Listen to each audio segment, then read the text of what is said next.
Welcome to Malachi News Network. I'm your host, Priest Kazakia. And just recently in the news, Donald J. Trump was impeached for the second time. And what I want to do is I want to play for you the impeachment.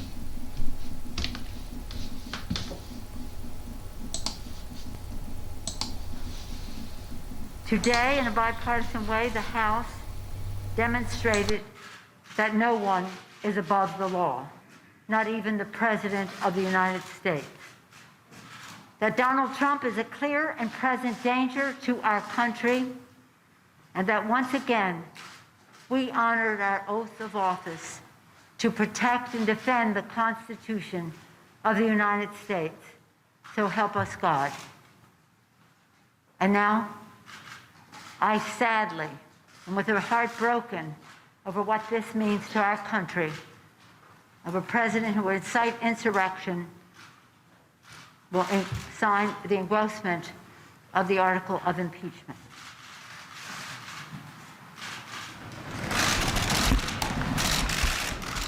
So she's going to sign the articles of impeachment. Signing and certifying the bill to make it official, the article of impeachment entitled Incitement of Insurrection. There you see it right there. So it's a done deal as far as the House of Representatives is concerned. That document now will be formally submitted to the U.S. Senate, where there will be a trial. It's unclear when the document will be sent to the House, and it's unclear when the Senate will then begin a trial.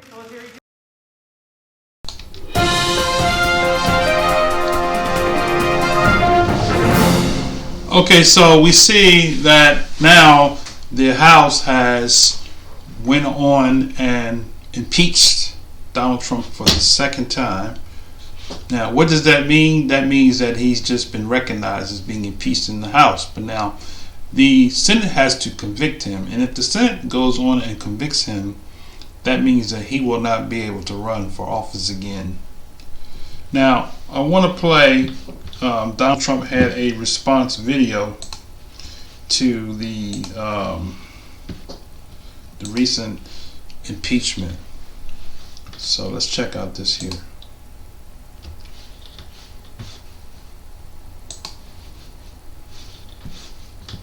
In which he calls for calm, but does not mention his impeachment. Watch this.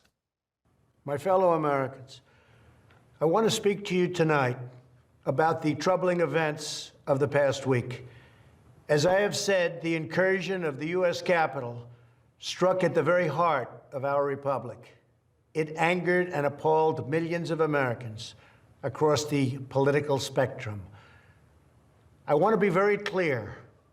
I unequivocally condemn the violence that we saw last week. Violence and vandalism have absolutely no place in our country and no place in our movement. Making America great again has always been about defending the rule of law, supporting the men and women of law enforcement, and upholding our nation's most sacred traditions and values. Mob violence goes against everything I believe in and everything our movement stands for. No true supporter of mine could ever endorse political violence. No true supporter of mine could ever disrespect law enforcement or our great American flag. No true supporter of mine could ever threaten or harass their fellow Americans. If you do any of these things, you are not supporting our movement, you are attacking it, and you are attacking our country. We cannot tolerate it.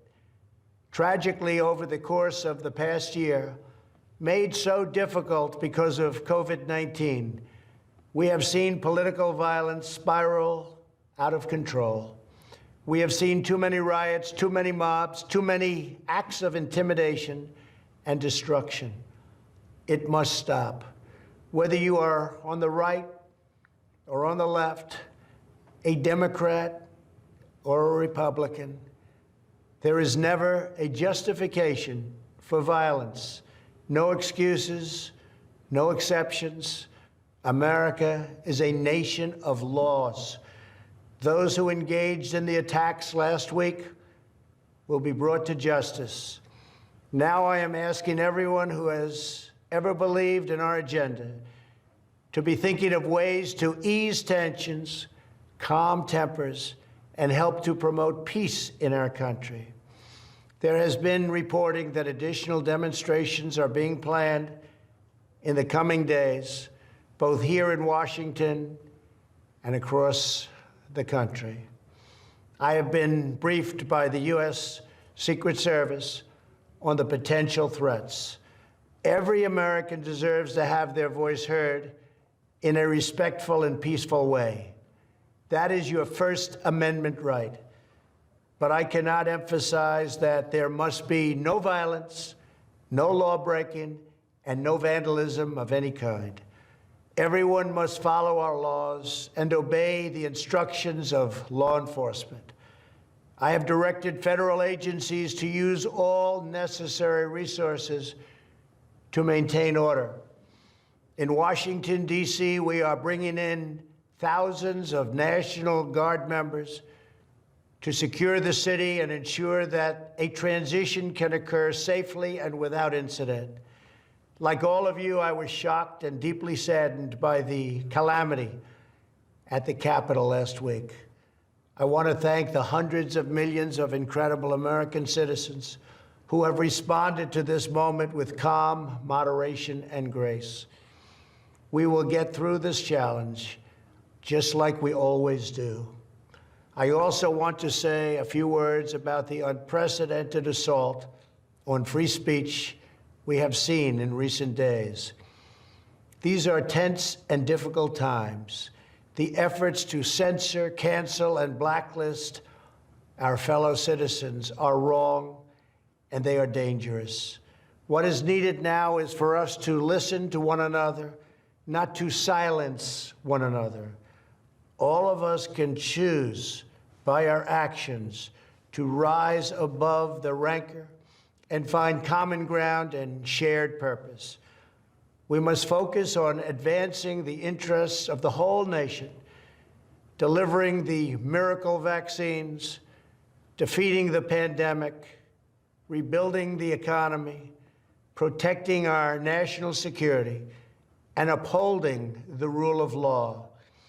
Today, I am calling on all Americans to overcome the passions of the moment and join together as one American people. Let us choose to move forward united for the good of our families, our communities, and our country. Thank you, God bless you, and God bless America.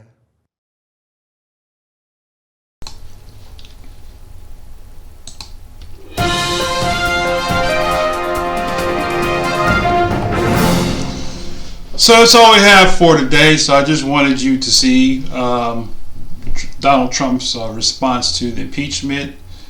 A little too late, too little, and it's my opinion. To his credit, he responded the way a president should have responded. The problem is he should have responded that way on the day that the Electoral College voted on December 14th, and we would be through with this. He did acknowledge he said on December 14th, if the Electoral College voted in favor of Joe Biden, that he would leave, or he would accept the results. But he continued to contest, and down to the wire, down to the 6th day of January, and which led to the storming of the Capitol, and 4 people found dead and tons and tons of others injured as a result of him speaking words that caused an excitement of terrorism and of a revolution that we've seen that came forth out of the mouth of many of the Trump supporters, who they blamed it on Antifa. So with that said, that's all I'm going to share, and we'll come back with another update as soon as we get one. Shalom.